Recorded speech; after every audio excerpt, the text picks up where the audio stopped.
Hello, ladies and gentlemen. Welcome to another episode of the Universe Within podcast. This episode of the show is being sponsored by the Amazonian Plant Healing Center, the Temple of the Way of Light.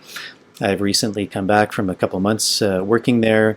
They do really amazing work. Predominantly, they're working with the plant medicine ayahuasca, working in a lineage of a group of people called the Shipibo people, who have a really long history of working with these plants. And they do really amazing work. So if you're looking for a place to experience ayahuasca, to work in a safe environment where there's a lot of tradition, integrity, respect, it's a really amazing place. They're working with 4 different healers or curanderos, 2 to 3 facilitators. There's a yoga teacher, vegetalista. There's often bone doctors, people who work with massage. There's an amazing support and integration team. So if you're looking to go really deeply into this work, I can't recommend the temple enough. If you'd like more information about them, you can check out their website at templeofthewayoflight.org. Also, myself and my friend and colleague Marav Artsy are continuing to run plant dietas in the Sacred Valley of Peru. Our next one coming up is in February. I think we're sold out, although we may have 1 spot left. And that's a really amazing opportunity to go very deeply into this world of plants and plant medicine, going into a period of isolation, of fasting, and of working with these very specific master teacher plants. It's a really beautiful opportunity, and it's predominantly the methodology that we're working with is a very traditional approach, and it's very much based off of working with tobacco and tree barks.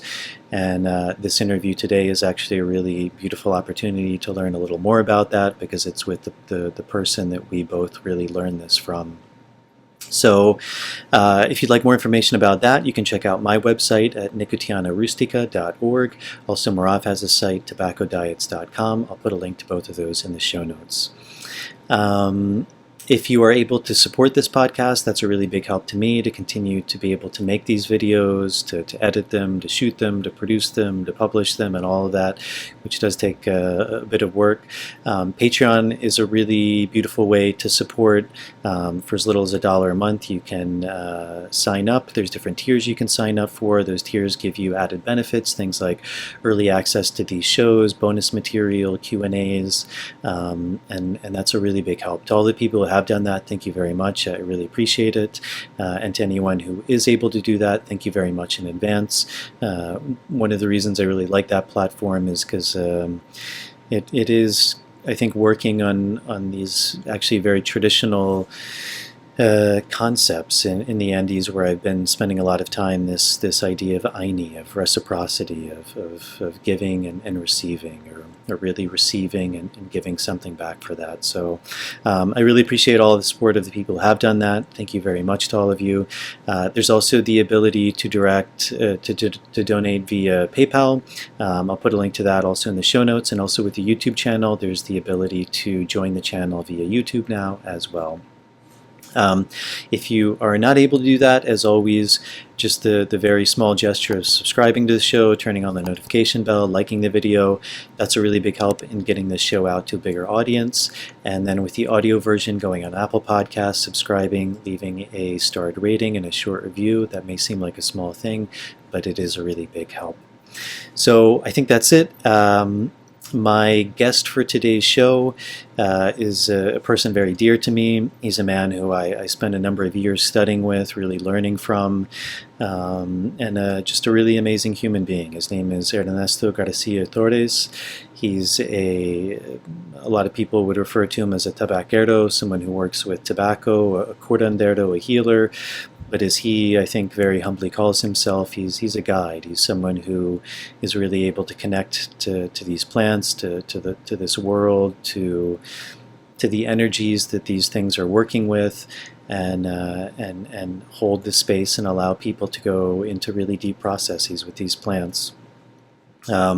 He's a person who I learned a lot from, not only through the actual working with these plants, but also just his presence and his being and his way of doing things. He's a person who's taught me a lot. So for me, it was really an honor to be able to sit down with him.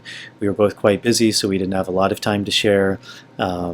but even in this short amount of time, we spoke about a lot, and hopefully we will do round 2 in the future when we both have a little bit more time. So I think that's it. This interview was done in Spanish, and then intercut after all of the Spanish is English translation, so it's accessible to people who speak both Spanish and English. So I hope you all really enjoyed this episode.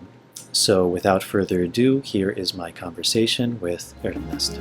I'm running out from the maze, running out from the maze, running out of the maze today. Running out from the maze, running out from the maze, running out from the maze today. I'm running out from the maze, running out from the maze, run out of the maze today.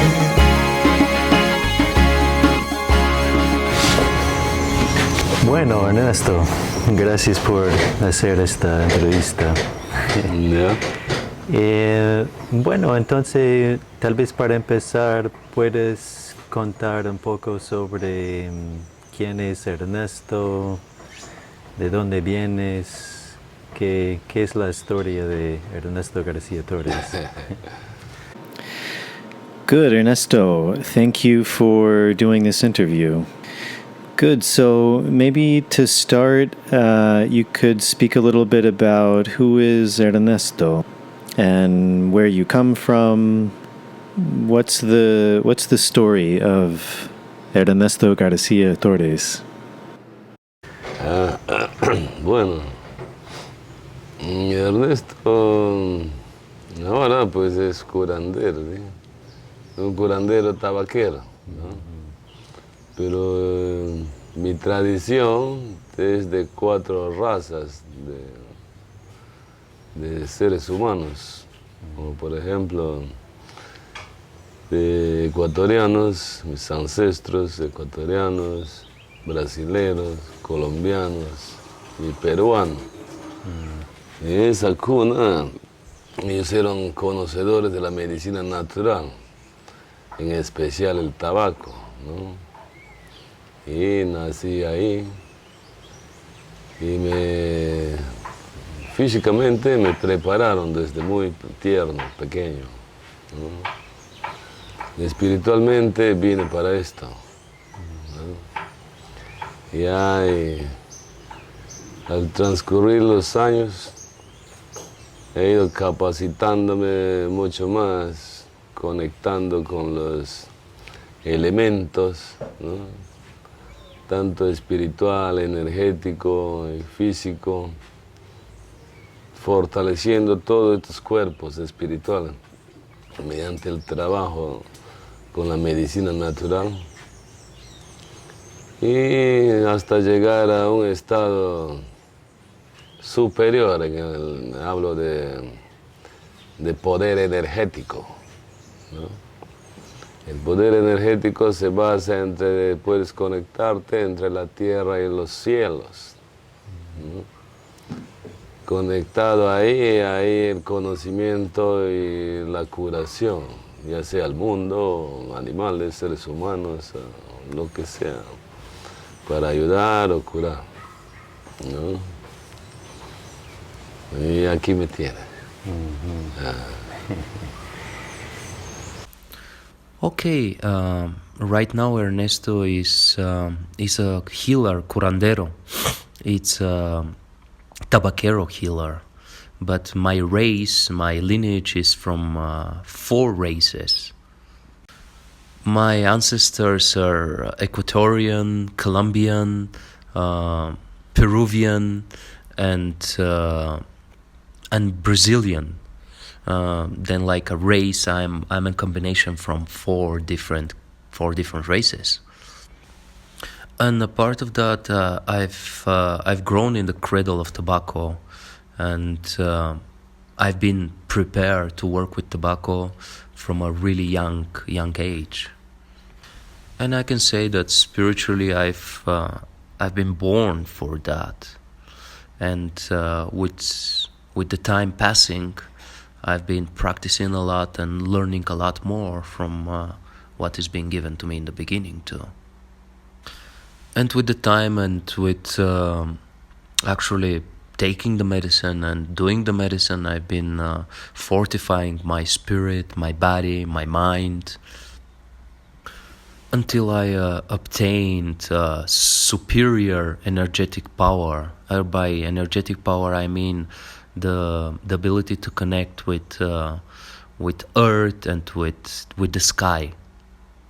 And when I have this superior connection, I'm able to heal and to help, and from this connection, all the information comes.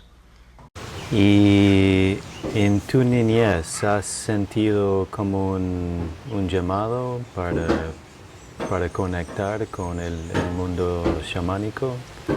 Ah, claro. So when you were younger, did you feel a calling to this shamanic world?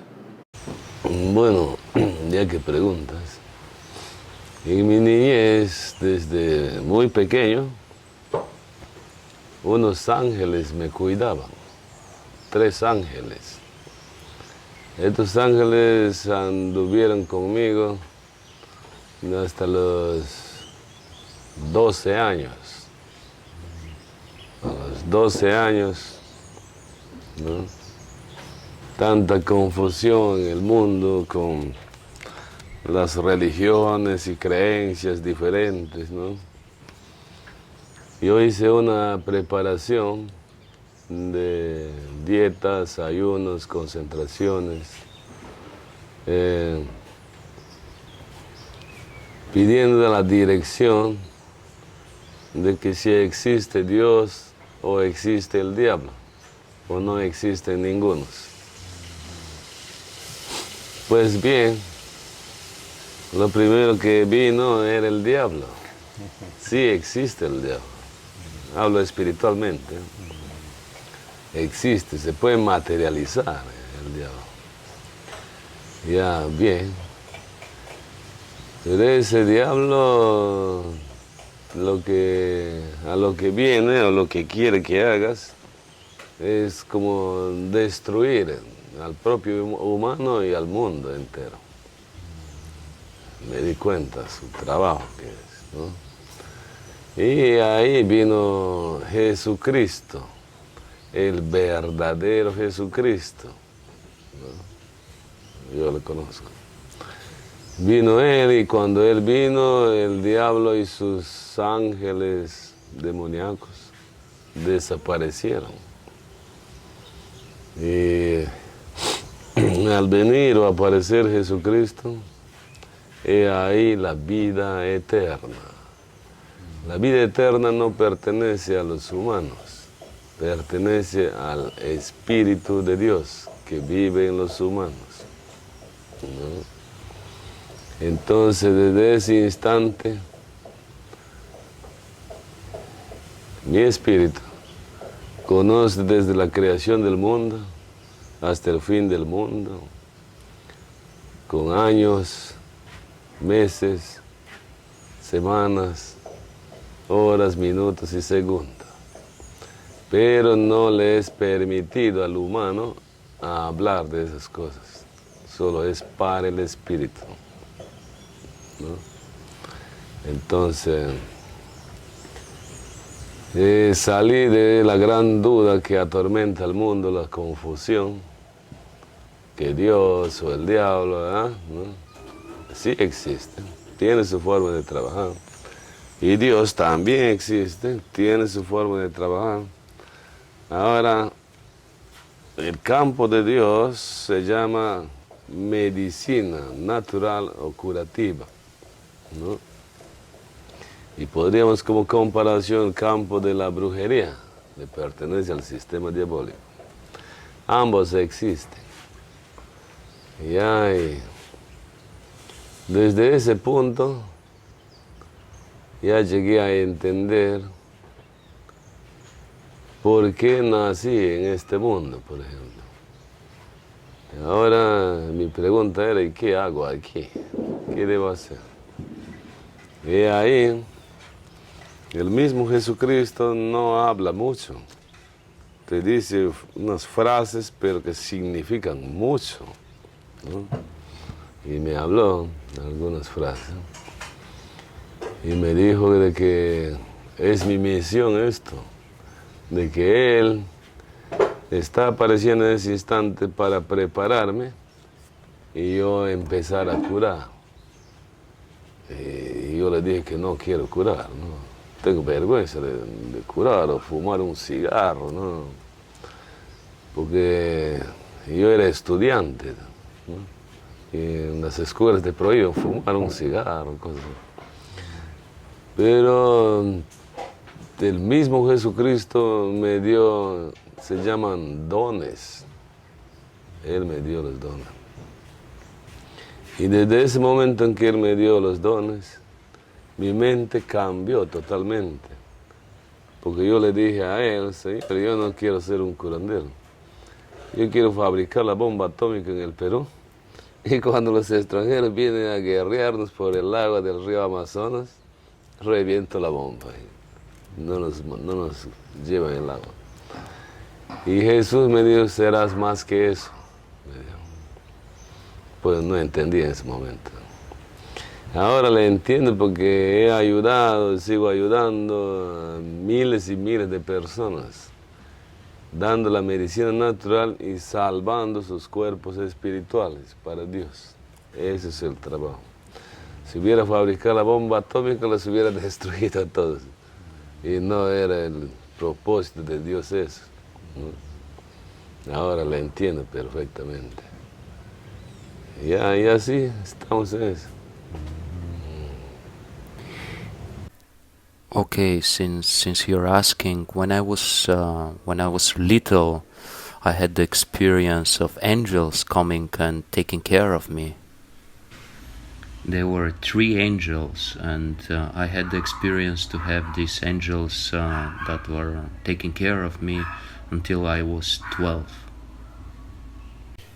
And you know, the world that we're living in, there is a lot of confusion, and I wanted to clear myself. I was doing diets, preparation, and I had in my mind the question if God exists, or if the devil exists, or in general what's going on over here, or just nobody exists. I just wanted to know. And yes, the first thing that came in my preparation and my search was the devil. And yes, the devil exists. I'm talking about spiritually, energetically. And yes, it came not even like energetically, it can materialize itself. I'm talking about the devil. And the desire of the devil is just to destroy the human being, to destroy the people, to destroy. That's the desire. And after the appearance of the devil, Jesus Christ came, the legitimate, the only, the real Christ came. I know him. And when Jesus came, the devil and the angels of the devils, the demons, they disappeared. And when Jesus appeared, when Jesus came, I felt the eternal life. And I got conscious that eternal life doesn't belong to the human being, belongs to the Spirit of God that lives in the human being. And since that happened, I obtained all the information of the world, all the information since the beginning till the end of the world, with days, with hours. I just know, but that's not permitted, or that's not allowed for the human. That's only allowed for the spirit. And these experiences cleared my mind, and I know that the devil and Jesus exist. and the devil has its form or its way of working, and the light, Jesus or God, has its form and way of working. I got really clear about this. And the field of God is healing, is basically the medicine that heals, that restores, and the field of the devil is brujeria, how we call it over here. It's witchcraft, which is to hurt and basically do bad things. Basically, the two things exist, and from that perspective, I managed to understand why I came to this world. And in this experience, Jesus doesn't talk too much. He just says few phrases that have a deep meaning. And he told me few things that had a deep meaning for me. And he told me that that's my mission, and he has come to prepare me to start healing. And I told him that I don't want to heal. I feel ashamed to heal or to smoke a cigar. In that time I was studying. I was preparing myself to study, because in school it's prohibited to smoke, but Jesus gave me powers. We call that like dones in Spanish, but Jesus gave me powers, gifts, and these gifts changed my mind. But before that, I was telling Jesus, I don't wanna be a healer. I wanna study, and I wanna produce the atomic bomb for Peru and protect my land. When people comes to have fight with my nation, with Peru, I just explode our bomb and I safeguard all of us. But Jesus told me that I will be more than that, more than inventor of some destructive power. But I wasn't able to understand that at that age. But now I understand. Now I understand, by being working so hard and so long with thousands and thousands of people, giving medicine and saving their spirits, their bodies for God. If I had invented the bomb or contributed to the bomb, I would have destroyed everything and everybody, and this way I can save. Then, my proposal, the idea of God was different for my life. It was to heal. And like I said, I understand perfectly now. ¿Y cómo has seguido con las dietas? ¿Era algo que has sentido que yo tengo que hacerlo? ¿O era abajo de la guianza de un maestro? Claro. And how did you begin this process of dieting plans? Was it something you felt strongly called to do, like I have to do this? And did you do this on your own, or you had the guidance of another maestro? No, en caso de las dietas, por ejemplo, mis abuelos me prepararon desde muy tierno, pero después yo llegué a entender de que si no tienes dietas, al cuerpo físico le atacan energías muy fuertes, y si no tienes dietas, esas energías te entran, pueden malograr intestinalmente o tu cerebro, ¿no? Y eso sucede a muchas personas que toman ayahuasca, cosas así. No, lo primero que se te mete es el diablo, porque el diablo no es uno. Hay millones y millones, ¿eh? Y cada uno tienen poderes diferentes. Y si un superior te choca y no tienes 10, te puede matar también. Y ahí he andado por diferentes lugares de la selva, con diferentes tipos de indígenas, he participado tomando medicinas, pero ninguno de ellos podía llegar al campo espiritual que estaba yo, por ejemplo. No, y me di cuenta ahí de que debo preparar el cuerpo físico mediante las dietas. Y me he preparado al máximo, ¿no? A tomar medicinas naturales que pueden matar en segundos a una persona. Pero mi fe estaba que a mí no me mata porque el mismo Dios me ha dado el don.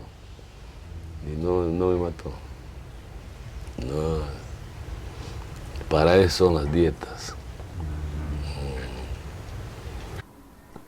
First, I started when I was a little child, dieting, and I understood that the diets are really necessary because one works with really strong energies, and the diets are kind of protection for the body and the spirit. And if they are not present in the person, these negative energies can enter inside of you and can destroy your mind, can destroy your body.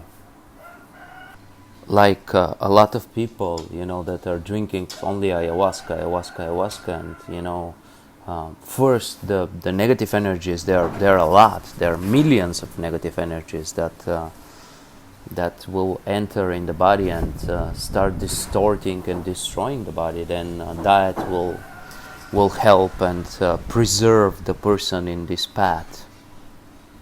And I've been participating in a lot of ceremonies. I've been traveling up and down the Amazon River and going with indigenous people and different races, people from different races that do medicine, and I just saw with my own eyes that nobody can obtain the same level of medicine or the same level of spiritual connection that I had.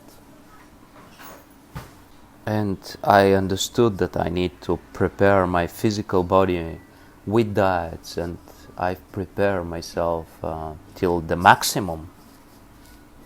And I've taken medicines that literally they can kill a person in seconds. But I didn't die because Jesus gave me the powers.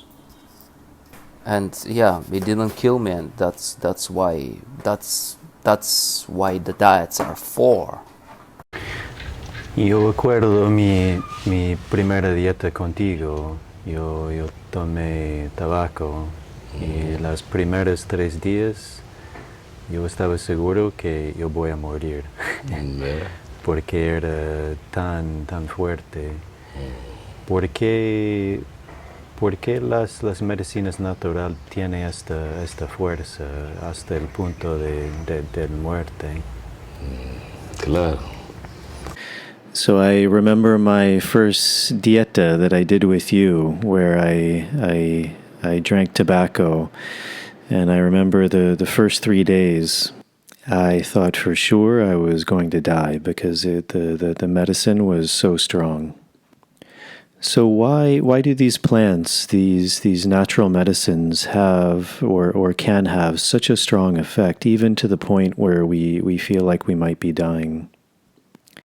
Bueno, la medicina natural te pega muy fuerte.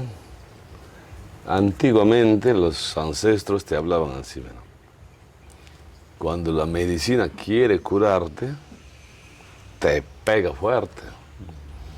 Y en ese que te pega fuerte hace una conexión energética contigo para que puedas continuar en el trabajo de las dietas y aprendas, ¿no? Es eso, pero de matar no te va a matar porque su nombre no es muerte, sino medicina, ¿no? está preparado para que te ayude, pero ya sabes, físicamente es fuerte. Ese es. Entonces como una prueba. Es una prueba.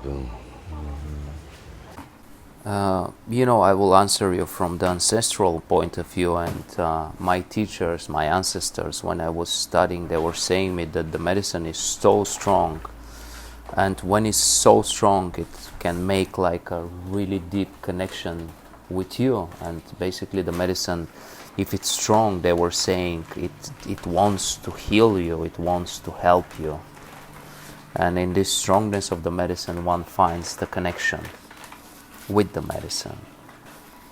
And that's it basically, but won't kill you because the name is not death, the name is medicine, and it's prepared with the intention to heal. But physically it's really strong, the medicine. Then it's like a challenge. It's like a test basically.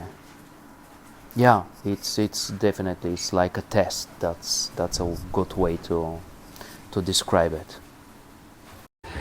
Creo que una vez me dijiste que el campo, el camino de curandero es morir como 1000 veces. ¿Qué quieres decir? I remember you telling me one time that the work of the shaman, the world of the shaman is you use this metaphor to die 1,000 times. What did you mean by that when you said that? Claro. El camino del curandero, por ejemplo, es analizando al ser humano, quiere de todo. Todo ser humano quiere de todo.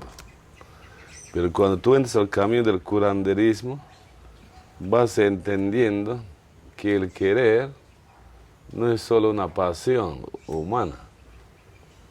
Y siempre lo vas a tener. Si trabajas, siempre lo vas a tener. Y entonces, ¿para qué quieres? O sea, por eso hablo, pasión humana, ¿no? Entonces, todas esas cosas, el curandero, al hacer las dietas, se cura a sí mismo. Y como va curándose, va cambiando su sistema de pensar, ¿no? Todo, hasta de hablar, ¿no? Y su conocimiento va en aumento. Ese es. Entonces siempre tenemos que empezar con nosotros mismos. Claro, el curandero, para ser curandero, tiene que primero curarse. Y una vez que se ha curado, puede curar a otros. Si no, no cura, no puede. Yes, when I was analyzing the human being, I got conscious that the human being wants everything and from everything. But when one starts in the healing path, in a way, this passion, this desire, it gets under control. And in this process of dieting, one heals itself, and by healing itself, his thoughts start changing, his mind starts changing, and his spirit and body starts changing, and his knowledge starts growing. That's it. Okay, then we always need to start from ourselves. Of course, the healer, to be a healer, needs to heal itself. It's always starting from oneself. And once it's healed, it can heal others. A veces la gente habla sobre 3 niveles de curación, el nivel físico, el nivel de la mente y el nivel de espíritu, de alma.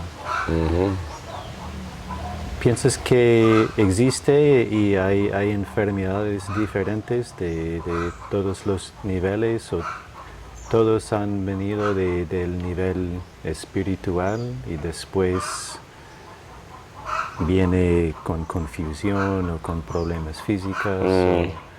En tu punto de vista, ¿de dónde vienen las enfermedades? Claro. Sometimes when people speak about healing, they speak about three levels of healing. That there's the healing on the physical level, there's a healing on the mental, emotional level, and there's a healing on a spiritual level. So how do you think about this? Do you think that's true and that there's certain diseases that come from maybe one of these levels, but not all of them? Or do all of these diseases originate from the spiritual level? So in your point of view, where do sicknesses originate from? Las enfermedades han sido dadas, así como, por ejemplo, al formar el agua, por ejemplo, ¿no? Formar el agua, esta es agua. Pero antes que sea un agua que se puede beber, ha sido agua también, pero con diferentes tipos de virus o microbios ahí dentro, ¿no? Y una vez purificado, es apto para el consumo humano. Algo así como un ejemplo sucede en el campo espiritual, en el campo energético, que yo le llamo el alma, y mucho más el físico. El humano está lleno de microbios. Más tenemos microbios que humanos. Sí. Así. It's like water. Just to give you a relationship of what you're saying. It's like water. Before you drink the water, you need to be sure that the water is clean. It's purified, and in this way, it's good for you. Something like that occurs in the spiritual realm. You know, the human being is full with microbes. You know, we have more microbes than human inside of us. That's it.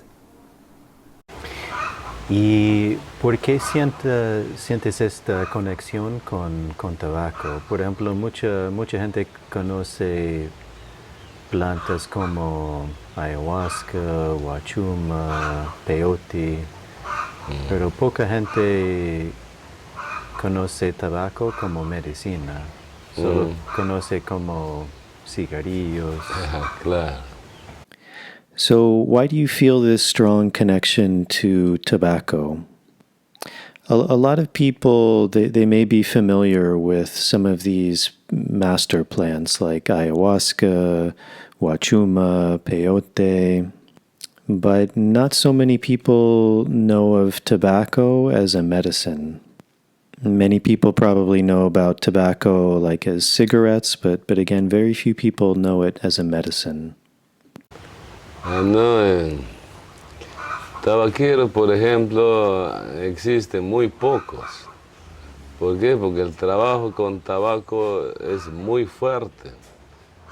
Y al ser fuerte es un poco peligroso, ¿no?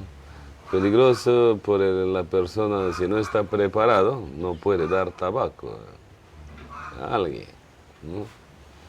Entonces, así como la preparación es muy fuerte, su mismo nombre lo dice, fuerte, significa de que puede limpiar, curar, liberar campos energéticos negativos, diabólicos o enfermedades, ¿no? Y por eso es fuerte. Y para utilizar el tabaco, pues el curandero se ha preparado por muchos años. Y la gente común tiene miedo, hasta los mismos chamanes ayahuasqueros tienen miedo, porque le puede matar a él, porque El sistema de ayahuasca hay muchos sistemas, ¿no? El sistema, si no están bien en sus trabajos, el tabaco les agarra y les puede matar también. Por eso es que no hay muchos tabaqueros. El tabaquero como curandero es muy bueno curando, tiene conocimiento. Esa es la diferencia. There isn't so much tabaqueros or people that work with tobacco. First of all, it's an arduous path, and it can be dangerous too, you know, especially for the person that is giving the tobacco, you know, and the person that is receiving it too. Then one needs to be really well prepared to administrate and work with this plant.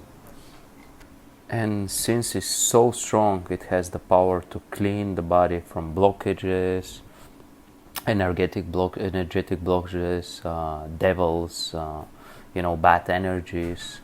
But one needs to be prepared to do this work.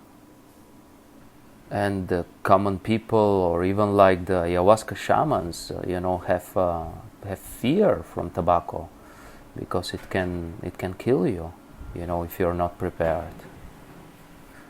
You know, tobacco will enter in the system and basically straighten up the system, and if the person is not prepared for this process, can be really arduous. It can kill him basically. You know, then that's why there isn't so much tabaqueros. You know, it's a thorough process of preparation is needed. Yo sé que en unos idiomas nativos, por ejemplo los Ashaninka, la palabra de tabaco es la misma palabra de curandero. Y creo que en bastantes tradiciones es igual, como si los primeros curanderos eran tabaqueros. ¿Y por qué piensas?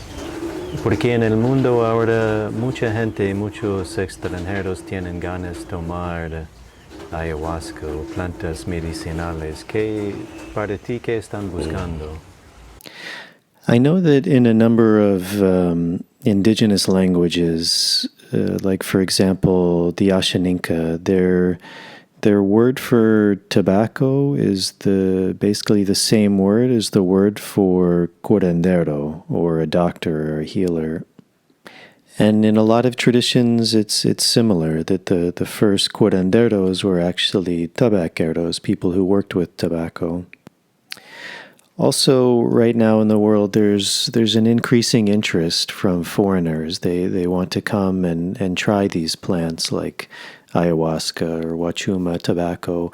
What do you think a lot of these people are looking for? Bueno, en caso de extranjeros que vienen a tomar ayahuasca, muchos de ellos son o están mal informados, ¿no? Creen que al tomar el ayahuasca se les va a curar todas sus enfermedades o algunos problemas que tienen. No, y después cuando lo toman, se maravillan porque tiene el DMT que te hace alucinar, ¿no? Pero sus problemas es mayor, porque psicológicamente no se ha curado nada. Simplemente es como una película que ha visto un rato y después no hay. Entonces, ¿qué haces? Vuelve a tomar. Si no lo quieren dar, va a otro lugar y ahí... ahí poco a poco se va confundiendo mucho más, ¿no? Porque en sí la ayahuasca es muy bueno, pero con una persona que sabe su manejo, su dominio, ¿no? Entonces el que sabe te va a curar, si necesita curar, termina la curación y te dicen, hasta aquí ha terminado. No es que te agarra ahí, vas a estar 1 año, 2 años, 6 meses, eso es mentira, ¿no? Es manipulación chamánica, ¿no? No es así. Y por eso muchos extranjeros, pues como te digo, vienen a experimentar, A algunos les va bien porque no tienen muchos problemas. El que tiene muchos problemas lo vuelve un poco loco. Es eso, la mala información. You know, Jason, in case of the foreigners that come and are taking ayahuasca or want to take ayahuasca, I think that they're not informed well. They think that just taking ayahuasca will heal all the things that they have. And when they take ayahuasca, you know, there is a DMT that make you hallucinate, and it's like a marvelous experience, you know. And this can create a major problem, basically, because psychologically they haven't healed. It's just like a movie that runs throughout your mind. And, you know, the people, what they do is just like one ayahuasca experience, another ayahuasca experience, and just like keep going, and slowly but surely a person is starting to get confused with all these experiences.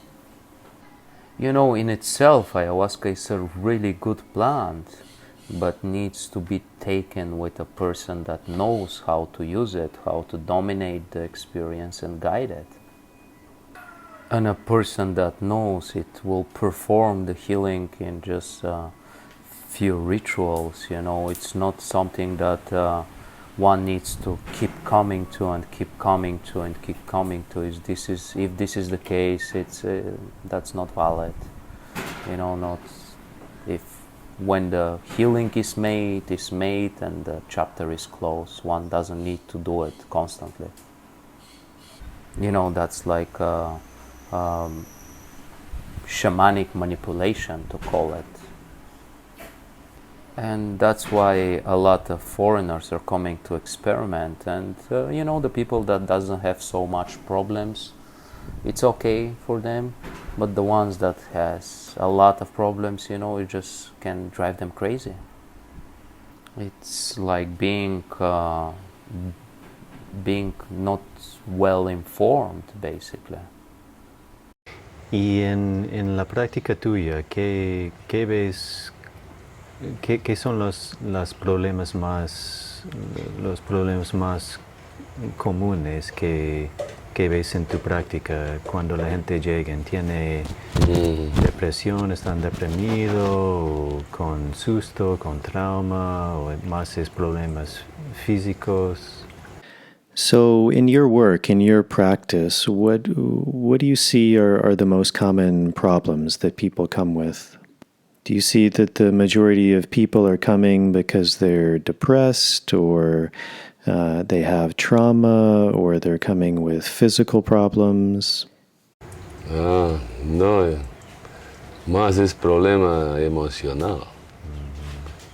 Según las culturas que se tienen agarrados en problemas muy antiguos. Y es algo absurdo que vivan en ese plan. Cuando es cosas, algo se murió, pues se murió, pero tú continúas para adelante. ¿No? Pero muchos ahí están, puede pasar años y nunca se curan. Y a todo eso lleva el miedo. El miedo, por eso te digo, toman diferentes tipos de medicinas sin dirección del que le da y no le ayuda. Al contrario, lo malogra, peor.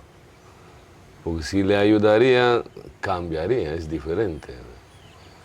Si antes caminaba ahí, pues no estaba bien, es diferente. No, más es eso.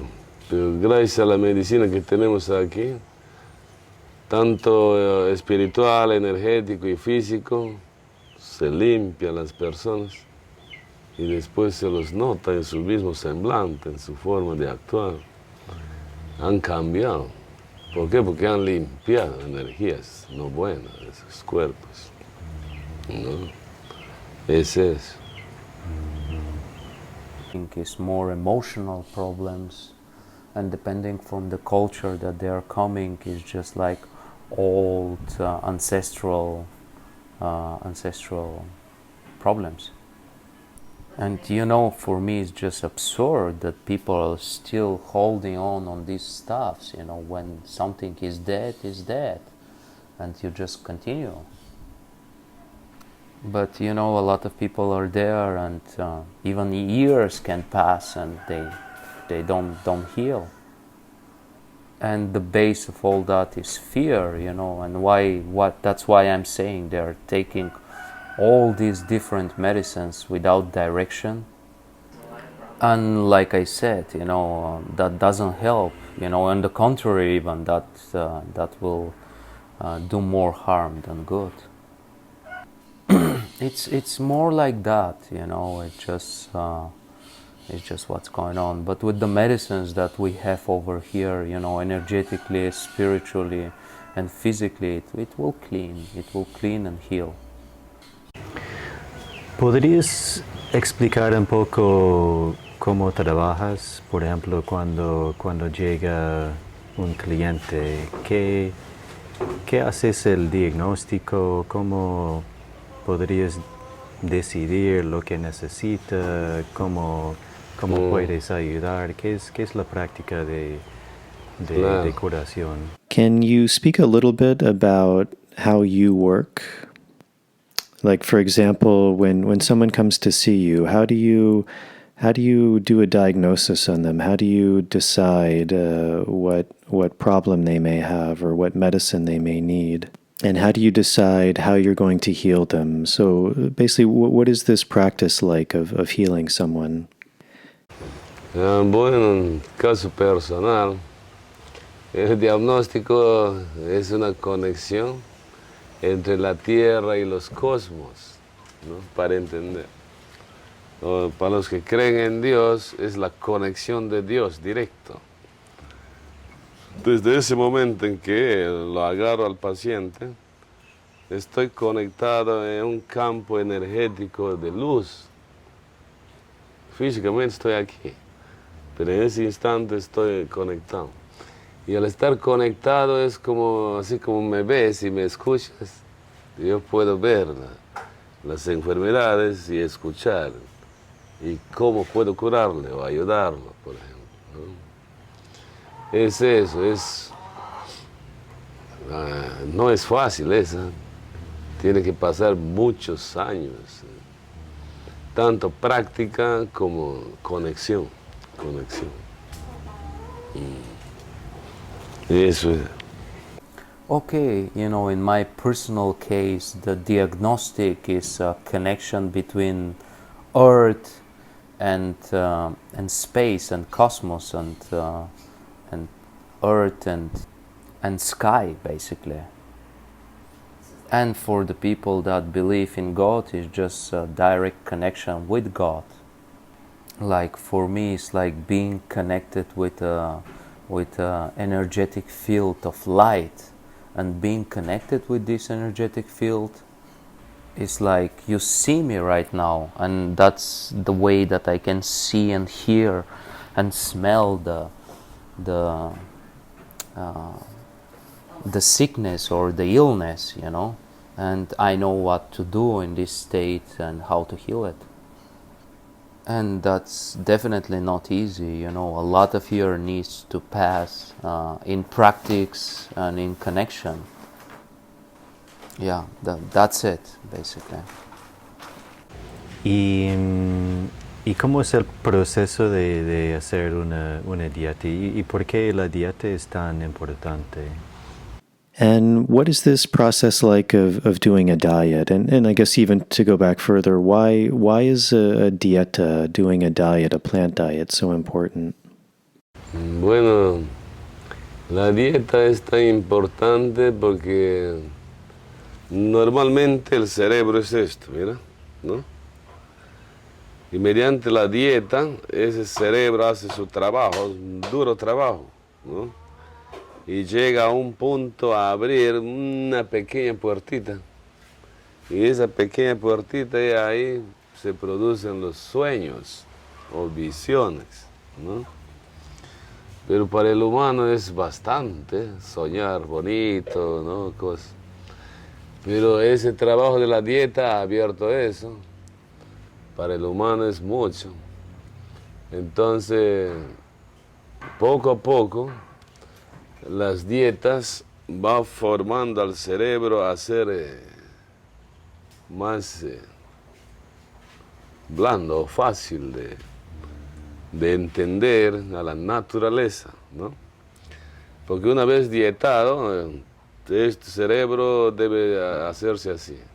Terminado las dietas, este cerebro debe volver a su normalidad con el conocimiento espiritual, energético y físico. Es un curandero. Claro. You know, the diet is important. I will give you just the metaphor of the brain. Normally the brain is like that, right? And doing the diet, one just open a small door, like a small door. And in this small door, from this small door, one receives the visions, the insights. And for a person, you know, that's a lot, you know, having dreams, having understandings, and with the diet or with the process of dieting, one gets more porous and more information can come, and one can start understanding. It's like once you've dieted, you had your process, your brain opens, receives the information, and when the diet is finished, your brain comes back to this world, but you've obtained the information, you have it. Y yo sé que para ti los sueños son muy importantes. Mucha gente tiene sueños, pero no los acuerda. ¿Y claro. qué uno puede aprender de sus sueños? I know that for you, dreams and the world of dreams are very important. But many people say that they don't dream or that they can't remember their dreams. For you, why do you think dreams are important? What can someone learn from their dreams? No, los sueños son reales. O sea, el sueño del curandero es real. El sueño de una persona común y corriente no es real. Son emociones, confusiones. Pero el sueño de un curandero es real. Tú un ejemplo te hago, ¿no?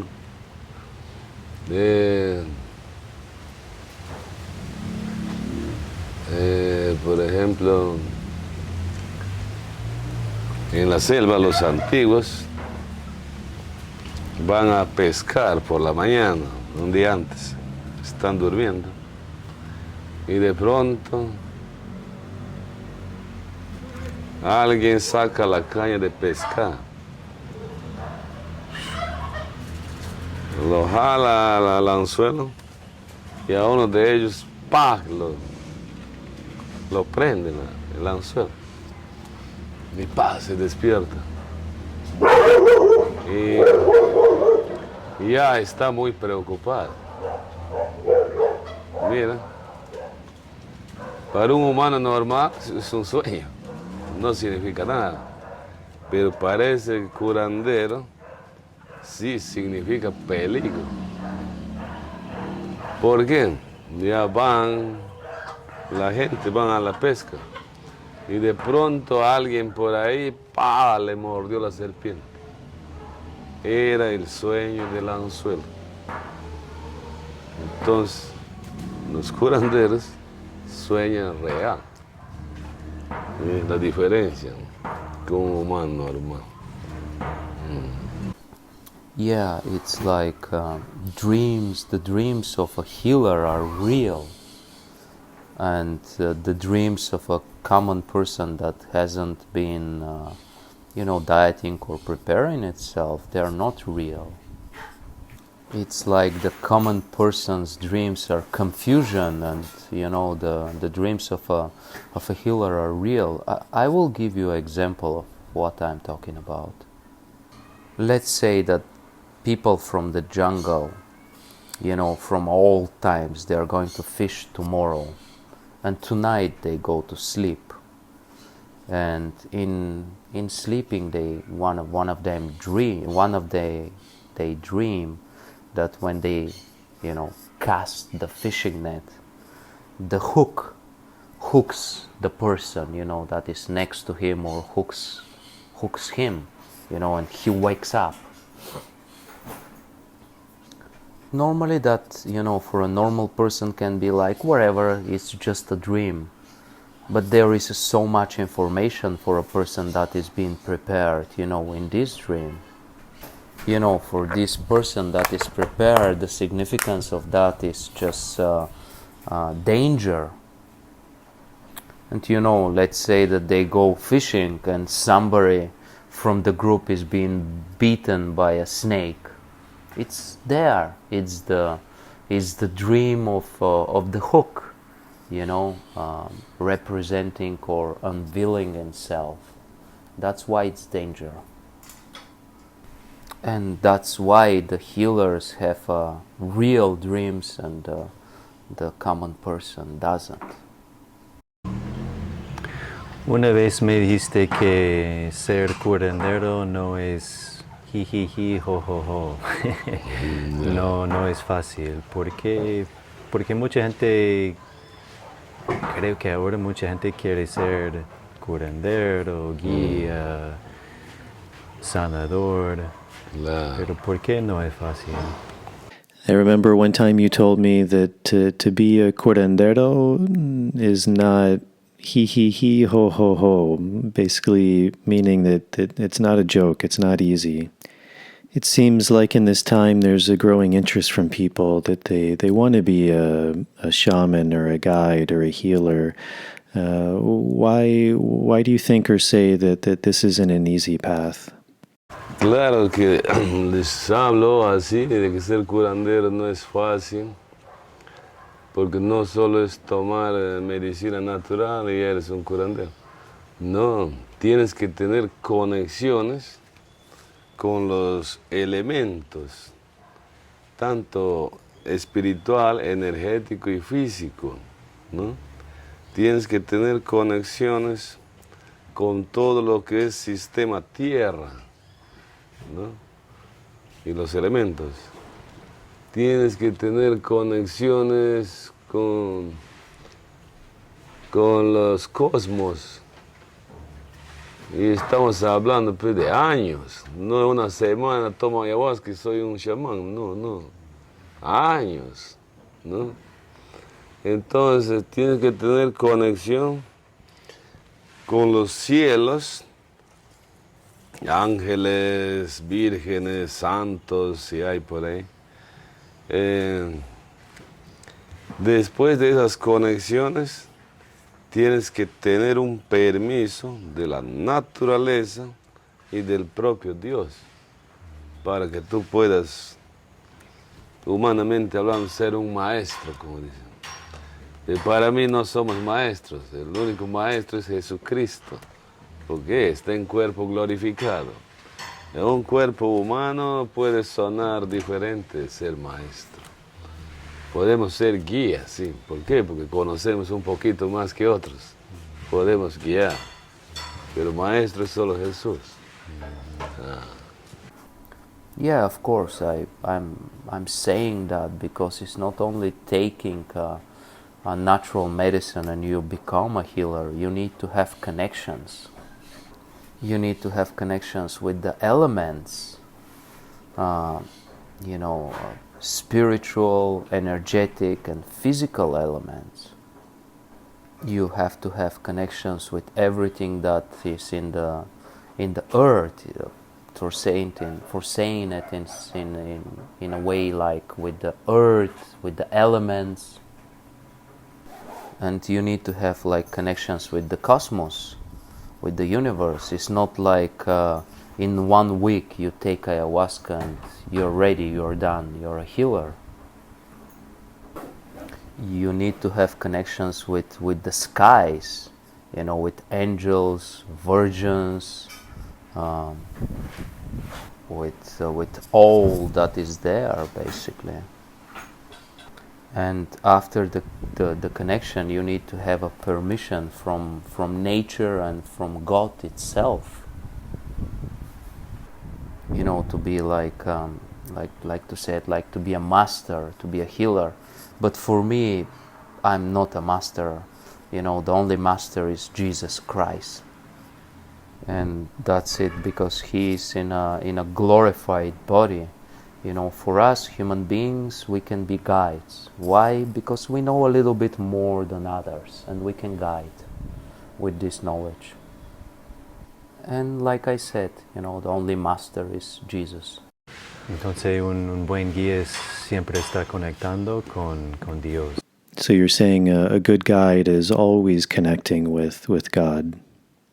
Siempre.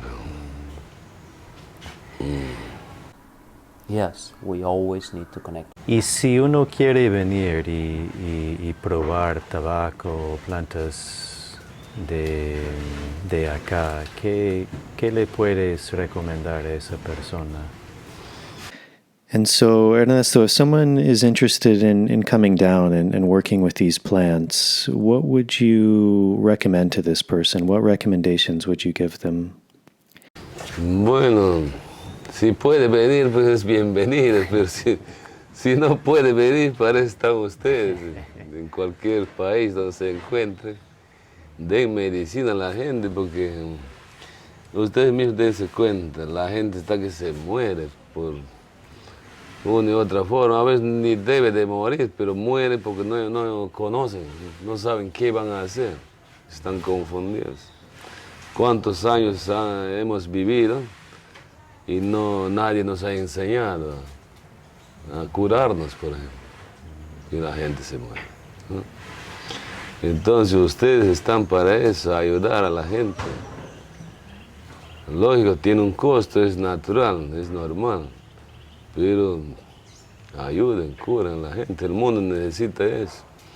Y ya el mundo ya no necesita fabricar la bomba atómica y nos vamos a salvar. No, si revientan las bombas nadie se salva, ¿no? Va a morir. Pero sí, ustedes, los curanderos, sí tienen permiso de rescatar los cuerpos espirituales que están perdidos. Porque esa es nuestra misión. Así es. Okay, you know, if they can come, they are welcomed. And if they cannot come, you know, that's why you guys are for. You know, you can give them medicines in different countries. Yeah, you know, nobody show us how to be healthy, nobody show us how to take care of ourselves. Then, you know, if you guys can spread the medicine and throughout the medicine, this information can be spreaded. That's great. And that's why you guys are for, you know, to help people. And it's logical. It has a cost. It's you know, it has a price, and that's natural. And I can say, just help and spread the medicine. The world doesn't need the atomic bomb. We're all going to die if that happens. You know, the world needs medicine and healing. And yeah, you healers, you know, you have the permission to save the humans and the human body, you know, and that's our mission. Bueno, Ernesto, yo sé que tienes bastante cosas para hacer, entonces no voy a tomar mucho más de tu tiempo, pero ¿hay algo más que quieres compartir al público? Bueno. All right, Ernesto, I know that you still have a lot of things to do today, so I'm not going to take up too much more of your time. So before we end, is there anything else you'd like to share with the audience? No, invitarle al mundo entero que no tengan miedo. Es pandemias de coronavirus y Omicron, otras cosas, ¿no? Traten de conectarse con algún discípulo, ¿no?, practicante de medicina natural, y traten de curarse, no tengan miedo. Vivir, pues bien, morir es felicidad y no tengan miedo, ¿no? Y todo irá bien. Yes.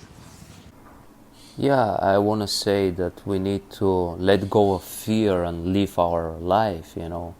Doesn't matter that there is, like right now, Omicron and this COVID thing and viruses. We just need to live our life without fear, and if it's given to live, we'll live, and if it's given to die, we'll die, and that's happiness too.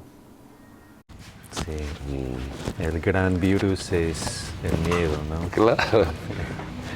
Gracias. Bueno, Ernesto, muchas gracias. Bien, Tengo mucho respeto para ti y gracias por todo me diste. Y la próxima vez podemos hacer ronda 2. Yeah. The great virus of the mind is fear, no? Great, Ernesto. Well, thank you very much. I have a lot of respect for you, and thank you for everything you've given to me and taught me. And the next time we meet, maybe we'll do round number 2.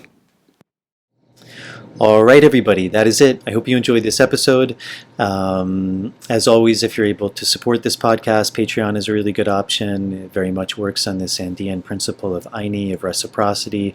For as little as $1 a month, you can sign up.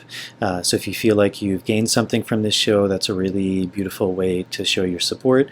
With the different tiers, there's different things you can receive back, things like early access to shows, bonus material, Q&As. To all of the people who have done that, thank you very much. I deeply appreciate it. And if you are able to do that, thank you very much in advance.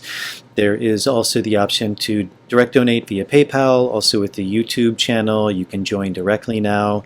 If you're not able to do that, as always, the very small thing of subscribing to the show, turning on the notification bell, liking the video, with the audio version going on Apple Podcasts, leaving a starred rating and a short review, all of those things are really helpful in getting this show out to a bigger and broader audience.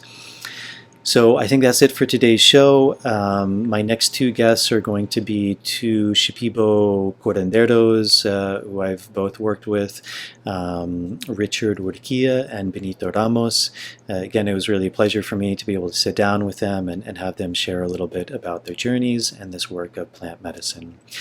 So I think that's it. Thank you all for tuning in. Thank you all for the support, and I will see you all on the next episode.